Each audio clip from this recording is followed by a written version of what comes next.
Sadnja rajčica donosi posebno zadovoljstvo svakom vrtlaru, jer ova biljka nagrađuje trud obilnim i sočnim plodovima. Rajčice vole bogato i hranjivo tlo, te redovitu njegu kako bi razvile snažan korijen i zdrave listove. Upravo zato prirodna prihrana može napraviti veliku razliku u njihovom rastu. U pola litre tople vode dodajte samljevene zobene pahuljice, koje ste prethodno usitnili u mlincu. Zobene pahuljice bogate su dušikom koji potiče rast zelenih dijelova biljke i jača stabljiku. Osim toga sadrže vlakna koja hrane korisne mikroorganizme u tlu. Ali zadnji sastojak je taj koji čini čuda.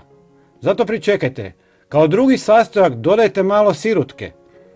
Sirutka je odličan izvor kalcija koji sprječava truljenje vrhova plodova kod rajčica.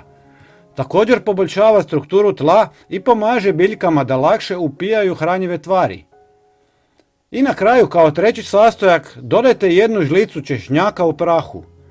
On djeluje kao prirodni repelent koji sprječava pepelnicu i plamenjaču, ali i odbija štetočine poput lisnih uši i grinja.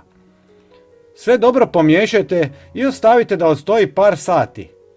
Zatim smjesu procijedite te je razrijedite sa još približno 2 litre vode.